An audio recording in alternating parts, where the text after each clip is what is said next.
God got a plan for me. I know God got a plan for me. God got a plan for me. I understand. Lift up these mortal hands. Pray. I will sing His praises. I know He's the greatest.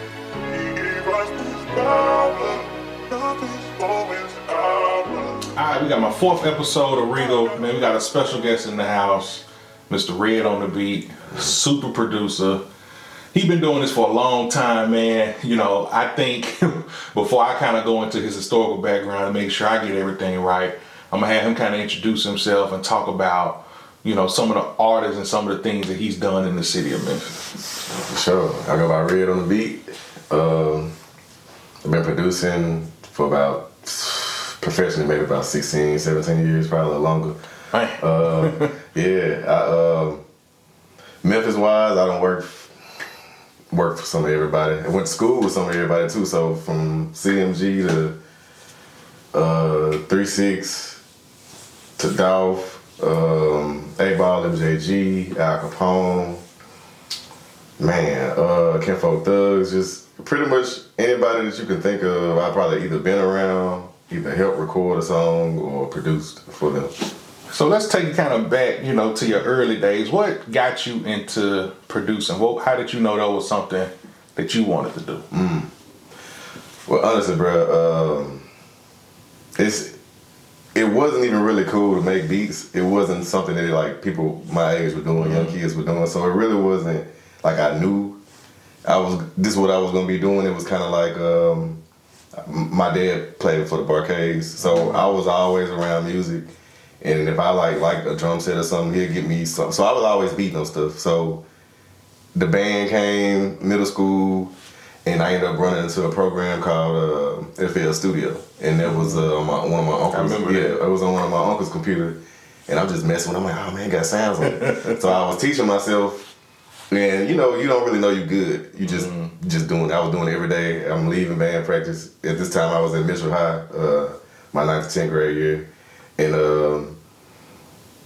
I was leaving my dad voice messages, cause I didn't know how to say the beats, so I would call his phone, like don't answer, and leave all the beats. So, but he was like, "No, you pretty good." And so I took it from, at this time it was on my uncle's computer at my grandma's house. And I took it to my house, started really listening to music and remaking it. I'm like, damn, it's easy to do this song. It's easy to do this song. So at that time, I kind of figured out, okay, I'm kind of good at this. I was always musically inclined, but I say around 9th and 10th grade year, that's when I knew for sure, like bro, you can do this. But I kind of hid it from everybody, because I was already well known for being the cold drummer. You know what I'm saying? But I'm making beats in class, and you know what I'm saying. I went to school with Bag. I went to school with a lot of them guys, bro. So it was like I was making beats before they would even think about rapping. So like when they see me now, it's not really, oh, you read on the beats, like, nah, bro, what up, bro? Like they remember me from class, like cooking up, you know what I'm saying? So I get it. But people telling you so hard, you know, I'm just like, nah, okay, cool. Let me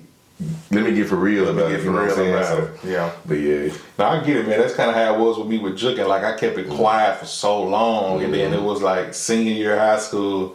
Folks was like, where this come from? It was like, man, I've been practicing this for about 7-8 years. Bro, you know, I've been seeing your footage. I was like, when I seen it, I was like, yeah, bro, chopping. And I used to do it like in 6th grade, bro. I went to Garden. And I just used to like Michael Jackson and dancing, period, bro. And I didn't know I was good at it till, you know what I'm saying? I used to just be making up stuff in class. So when I tell folks now, I'm like, yeah, bro, I used to be dancing, bro. Like, they were like, bro, stop lying. Nah, quit playing. I used to flip, and I think when I transferred to the Haven, we threw like a White Haven's best dance crew. And I was in that joint, I used to be flipping. Everybody's like, bro, when you start doing it, I'm like, bro, shit. I made the music for everybody just up here dancing and shit. But it was cool. Like, but now I be seeing your footage, man. It was dope. I appreciate it, man. Yeah, sure. So when did you know, who was your first big artist that you worked with where you felt like, okay, I'm getting somewhere now? Like, that really stood out to you, like, oh man, I'm really working with this artist right now? Damn. That's a good question, bro. Cause I ain't mean put you on the spot. it's crazy because a lot of the music, bro. Like I said, I've been around it for so long. I met so many people, but I always learned never to get excited. Like maybe I don't even know what grade I was in, bro. I think I was close to graduating, and So Def was still around. Like they was blowing my phone up every day, and they wanted to sign me or whatever. You can keep going. Man. I'm just checking the audio. Sure. I think that was when I knew how good I was, but for somebody really making me feel like we're really working was E-40. And it was, bro, like the only reason, shout out to Al Capone for linking us, but the only reason I felt what you just, asked, it was, he sounded excited to talk to me every time he called. Like he was calling me like E-40. E-40. Wow. And I was just like, this man really calling me. Like calling me back to back. I'm like, yo, Red, ooh. I'm like, damn, like, bro. Man, Did he sound like how his swag and twang is? He was like, Red, what up? I'm like, man, what's going on with you? Man, nothing. If I had your hand, I cut mine off. Like, you know what I'm saying? Like, every time it was something different. But he was calling me, bro. He was calling me like 10 times a day. Wow. And I couldn't believe every time I seen his name. And I'm like, at this time, I'm young. I was working at FedEx. And I'm outside of FedEx because I'm on the phone and I'm like, I gotta go in here and clock in. Like your late teens, early 20s. I was like 19. Wow. I think I was like 19. That's dope, I just turned 19 or something like that. But I was just like, man. So there was one of them moments where I was like, oh, this shit for real. Like, bro, excited. You know what I'm saying? And he calling me for my input on shit. Wow. And I was just like, yeah. So there was one of them. There was one of them moments, bro. There was one of the moments that made me. It just made me look at shit different. Like it made me look at a lot of things different. Cause like I said, I was finna get ready to go clock in. I'm just like, he calling me, so I'm not finna stay in the car and just talk however long he want to talk. You know what I'm saying? I went in. I went in and they didn't really know who I was. You know what I'm saying? Cause I was working in Olive Branch. Of course, when they found out, bro, like I was Red on the Beat, like all that shit. Yeah. Everybody changed and it was weird. It was weird. Yeah. I'm sure people have heard, you got your tag on a lot of your tracks, and I've heard it on so many songs locally. Oh, yeah. What's some of your and I know this might be a hard question to talk about before we kind of get deep into like just the sound, how you produce, but what's 3 of your favorite songs that you felt like, when you heard it on the radio, you was like, yeah, those are solid. And I'm sure you probably got way more than the top 3, but what's song that stood out that people may not even know, is a production by yours? That's a good ass question. Okay, because it's so many. This is my 3 favorite. Like I say, just 2, 1. So one that I was like you said, my tag. I think it was a couple songs that I didn't put my tag in, and I think far as radio, I did a record for Maybach Music, and it was a guy named Mass Pike Miles. He's a singer, and I didn't have my tag, and of course I took my tag out and they put the Maybach Music in it, and it was called Hard Rain, and that was one of my favorite because at the time I made the beat, I was ill, but it was just one of them emotional beats, but I know, check that one out. Oh yeah, man, that just is dope. It's called Hard Rain. I did Good Girl, Bad Girl for 8 Ball. It was his first single. It was his first solo single. Oh wow! And I produced that one. I remember that. Yeah, and it was different because it was at that time I was kind of like still working and like becoming me. You know what I'm saying? And that was on the radio. I got my first royalty check from that record, and I was just like, wow. You know what I'm saying? I was like, oh man, I'm in the wrong account. I done not dropped my phone and shit. I was like, it was one of the moments that I think it's another one, but it's like different, like XM, I had did a record for Machine Gun Kelly called Salute. I remember that. Yeah, I did, and that was super long ago. But it's a lot of records that I've done or was there when it was recorded, a lot of stuff like that. But I say those because those were like at my start, the start of when I was really stamping the Red on the Beat thing. So, who's some artists that you would like to collaborate with or work with that you haven't had a chance to? Man, It's crazy because I have connections to some of these people, but it's just never. I wouldn't mind doing anything with Post. I wouldn't mind doing anything with Kanye. And he was this close to like adding some stuff to one of my beats for. Oh wow. Yeah, for, like last year sometime. It's one of my favorite artists. Oh word. Yeah. So actually, one of his guys that wrote most of Donda, his name was Vory. I did some stuff on his album. And let me see, who else? Man, I was close to doing some stuff with Drake way back. Like I got cool with his best friend playing the game. You know what I'm saying? Yeah. And me and his family cool now. So it's like, I don't know. But I don't know, bro. I don't really be thinking about this stuff. Like it kind of just happened. It just happened. Yeah. Like I ended up spending my first time at the Grammys. I ended up spending the rest of the night with Drake folks. Yeah. They was just like, you want to come hang out? Like they knew I was from the city, but it was just like, it was my first time in LA, bro. I'm like, yeah. Like good people, man. Yeah, for sure. I remember I did a news story on Dennis, Drake's dad. Yeah, for sure. And man, before you know it, Dennis invited me out to one of his, private screenings, So just good people all around. He moved like he's 17, man. Yeah. I was tired that night. I was like, Dennis ain't no joke, man. Cool people. Yeah. So let's talk about, the sound, man, because I think everybody in the world kind of realizes that Memphis sound is just taking over.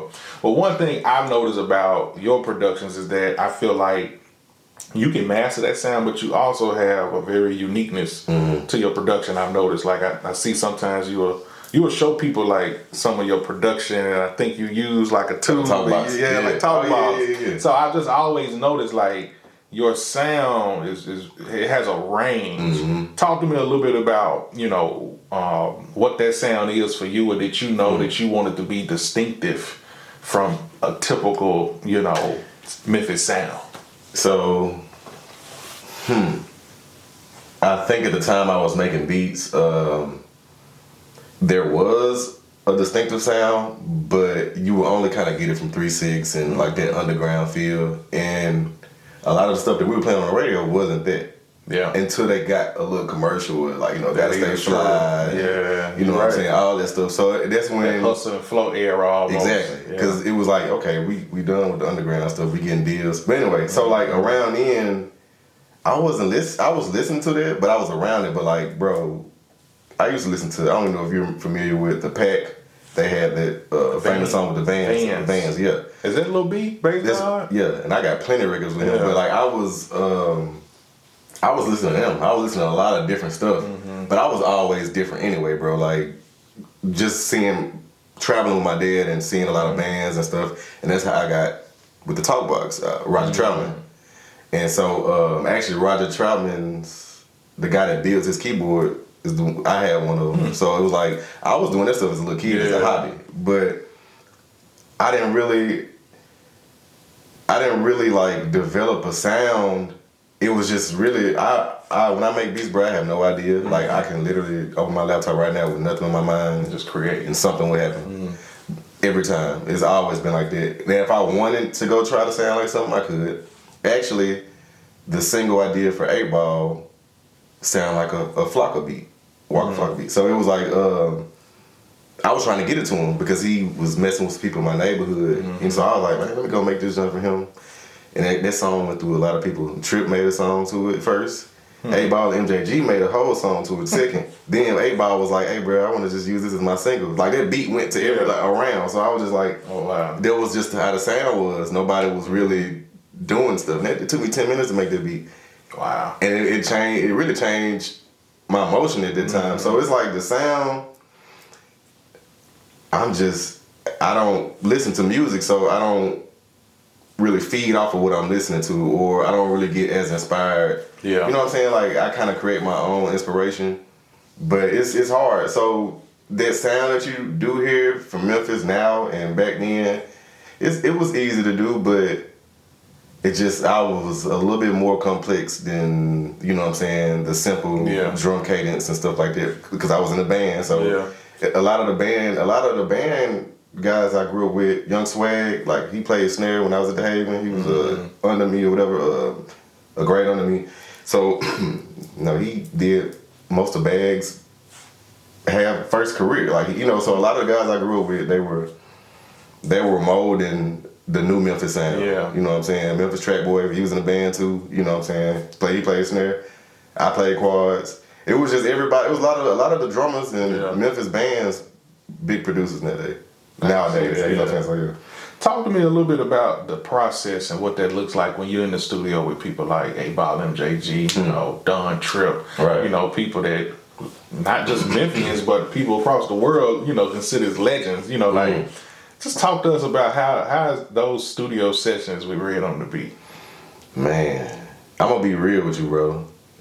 Half of the time, the magic I already created, I just go, either I'm going to handle the business and we just chopping it up. Like, people, I've been working with Trip for 12 years. I've never sat next to Trip and made a beat. Wow. Ever. Ever. He just has it ready. Like, it's just like, I do, because nobody's even really seen me make beats. You know what I'm saying? Except for Dolph. Dolph used to just come to the studio and watch me make beats. So it was like, people have seen me cook up. Yeah. But like, I got so many beats, bro. I got like 5 laptops full of beats. Wow. Like, to this day. And I'm still selling stuff from like my 3rd laptop. But it's crazy because I got so much stuff. So normally if I go and play some stuff for people, they're like, this. Now,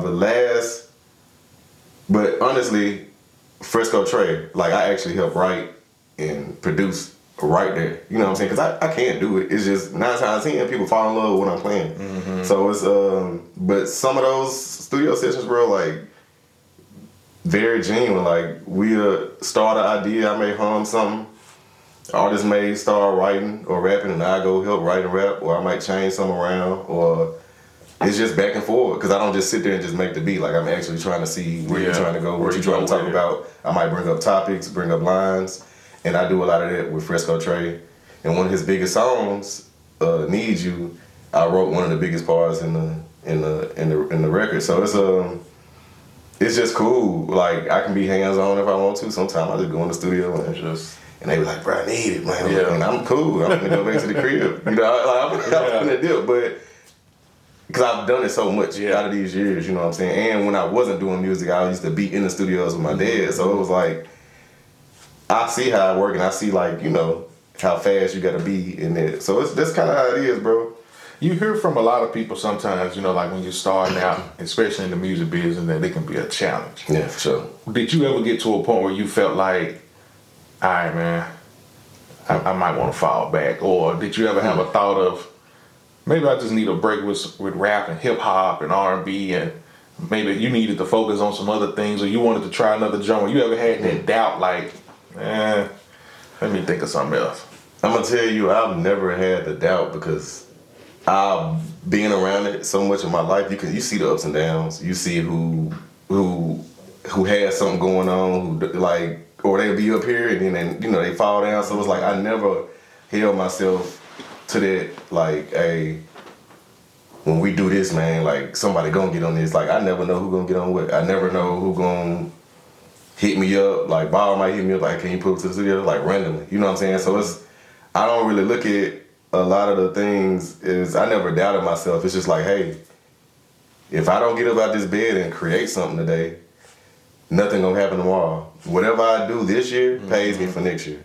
So that's always motivated me. Since I've been living off my music for the past 7 years, like, since I left FedEx, like, by the grace of God, FedEx was my first job, and I was grinding in there, and it was just like, ever since then I've been living off the music. So it's like, you don't really doubt yourself. You're like, hey, this is what we do. Like, we get up and we create. It's gonna fall in somebody's hands. So it's no doubt. You do get tired. Yeah. You know, you do get tired. There's a lot of stuff that goes on, but I've been doing this since a little kid. Yeah, I've been doing this since a little kid, so I can't let a situation that's temporary make me feel like I should. Something it's in my blood. Like, I can't just not get rid of it. Like, you can't just not put the camera down. You see what I'm saying? That's what I was saying, man. As you talking, like, it's reminding me of me a little bit. Like, you know, your motto is similar to mine. It's like, I just love to create. You know, I've had those challenging moments, you know, but it's just like, you try to always create for, you know, years ahead, you know, because you really love the art of what you're doing. Because I've had, you know, I was close last year that I kind of, you know, put the camera down for a little bit, but it was just like, this is what I like to do. Yeah. So. It's like this. So, like, I don't really make beats as much. I do a lot of admin work for artists. I help them find their royalties. I help them find money to register their music. And I once I started doing that, I'm like, okay, I'll make some beats today.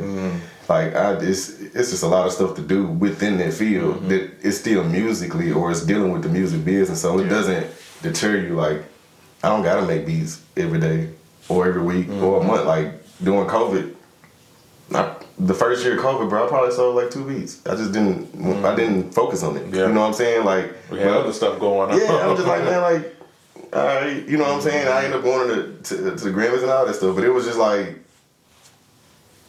last week I sold 11. But who, like, you just never know. Yeah, it just, you never know, but if I wouldn't have got up and made them beats today, that wouldn't have got sold last week. You see what I'm saying? Yeah.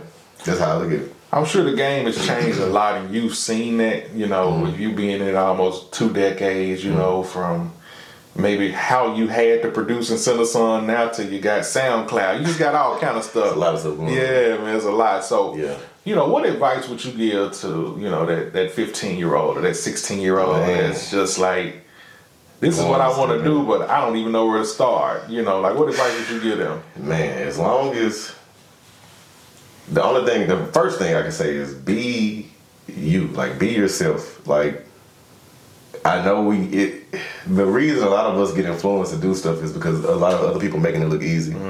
They're making it easy to be a rapper. They're making it easy to look like you can be a success. You know what I'm saying? Like, music is gonna always be around, and there's a lot of stuff slipping through the cracks. But if you're gonna be a producer and you wanna last long and be able to survive off this, you have to be different, and you have to know music.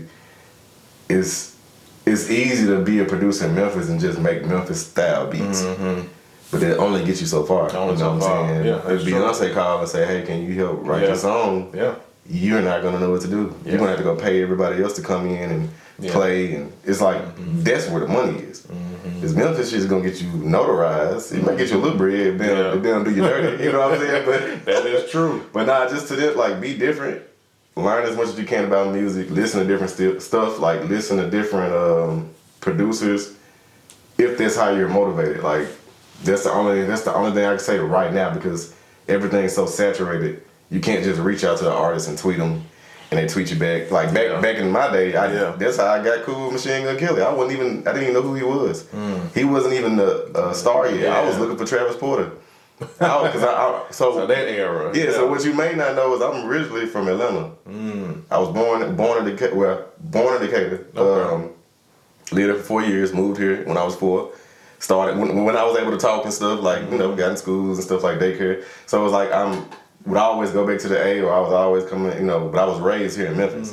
But everything else says Atlanta, you know what I'm saying? Yeah. So it's I would always be tapped into the music, and it's just you never know. Like, reaching out to somebody, I was trying to get some stuff, like I said, Travis Porter. I seen they just did this mixtape with this white boy hard as hell. God, remember that? Yeah. So I'm just like, man, I hit him up. I'm like, this dude hard. He called me. I want this beat. You know what I'm saying? Yada yada yada. That was the first. The record we did was his first time ever going on World Star. You know, World Star putting folks on. Yeah. Then Diddy saw him, signed him. You know, the bad boy. So it was like, I'm like, man, let me just reach out. Just really, and if you had, like, notoriety, everybody was, you know, Twitter, they go check you out, see who you to work for. It's not like that no more, you know, but you kind of got to get outside nowadays and get around some of these artists if you can. That's really the most advice, just network. Yeah, you're right. Yeah. So, is there any projects coming up for Red that's like, you know, I won't give out, you know, any surprises you might got, but anything people can look forward to that you're working on that you... Man, that's a good question. Or what's the future looking like for Red? My mind always go blank when I think about projects, because, like I said, I just sold 11 beats last week, and I don't know what those going to turn into, but it's just like, after that, in my mind, it goes somewhere else. So I think as of right now, January, I did a record for Snoop. I ended up doing the talk box on it, and it was him, Daz, and Corrupt on the same record. Nice. Yeah. Nice. And I did that in January. Not sure when it's gonna drop or anything like that. It's legendary though. Nah, for sure. I'm trying to think. Me and Ball supposed to have some stuff coming out. I've been helping Trip with his he about to go 14 tapes now. I've been helping Trip. He been posting a lot, man. That boy been on it. I just be like, hey man, I'm gonna send you some. I be trying to keep up, but I'm gonna still try to continue to have some stuff coming out with him. I think the last song we did was, I can't remember. Never mind. But anyway, go check out Trip. My favorite song by him is Allen Iverson, man. When I first heard that, I was like, whoa. Yeah, he one of them ones. He's different, man. FrescoTrey. It's a lot of stuff, bro. Yeah. It's a lot of stuff I probably got my hands in that I won't notice until like they call, text. I'm like, damn, I should have said this. You know what I'm saying? But yeah, I always got my hands and stuff, bro. So, is there any genres that you would like to get into, or any other fields, other music business? I know you say you've been doing some writing, you've been focused on the business aspect of it, but is any other areas that you would like to, scope out? Why you? It's crazy, bro, because I do it all. But I got with this Latin artist, and we did like 9 records over a weekend. And one of the writers writes for Bad Bunny, and her name is Vibes. Actually, she's from the city, but she lives in Dallas. Vibes. Yeah, she does jewelry and stuff now. She does a lot of stuff. Very familiar. Yeah, but anyway, bro, like she's got the reggaeton, like it's. I'm trying to think if there's something I want to get into. I wouldn't say it's a genre, but I want to get more into sync. Like I got beats on like love and hip hop in the background, but I kind of want to get more into that because that's really where the money is. Now explain that. We talking about audio or tracks going into like shows or events. And exactly. Stuff. So like if they getting ready to fight, I might have a beat that, you know what I'm saying? It's like it's switch because if you never pay attention, it's like 30 beats they play in them episodes. Real quick, fast paced. I saw one of my statements. I saw it was like 13 seconds. They gave me like $80. I'm like, what are reruns there? I know, right? Like 13 seconds, you can't even get $80 off of 1,000, maybe 1,000, 10,000 spins just on the production side. Like it's so chopped down with the royalties and splits. I was like, yeah, I'm finna get heavy into this sync and commercials and because I'm different anyway. You know what I'm saying? So I know it's not hard to do.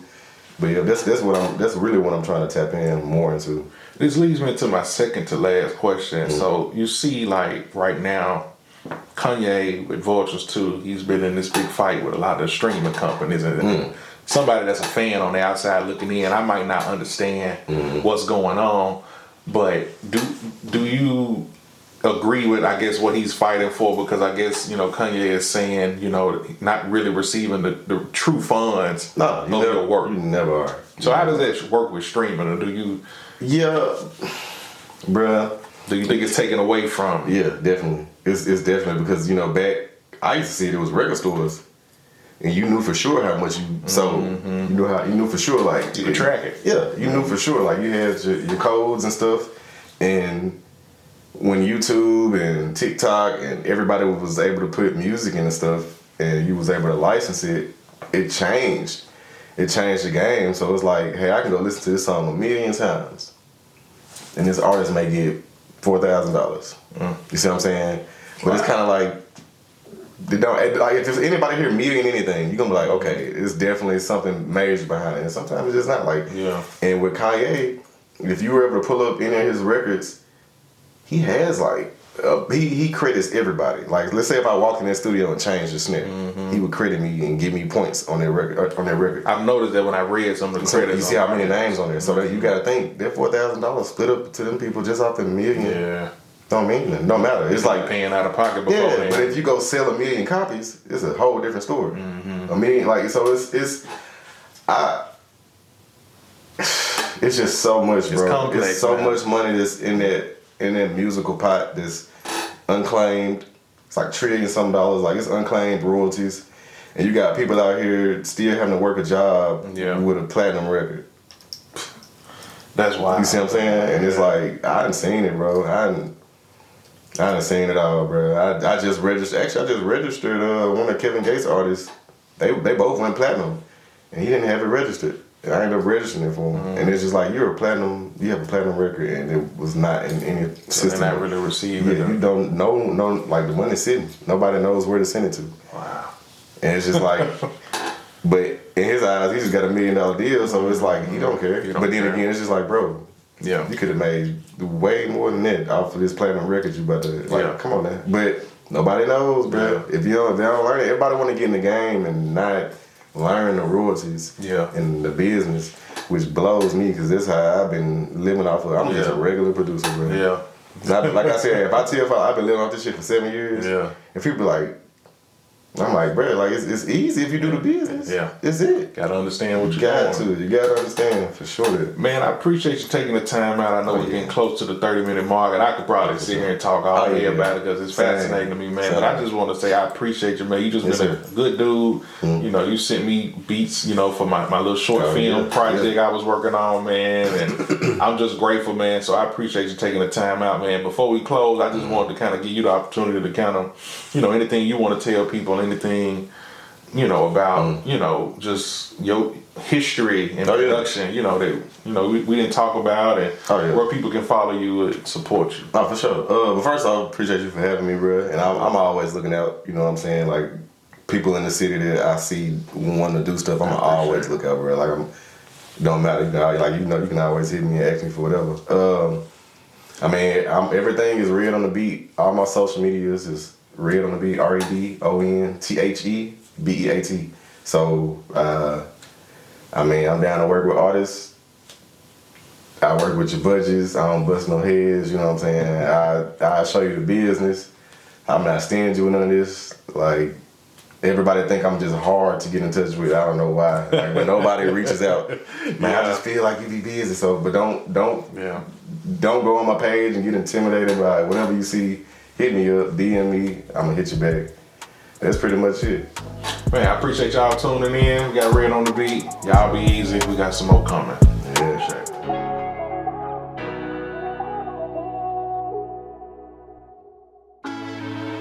God got a plan for me. I know God got a plan for me. God got a plan for me. I understand this stuff.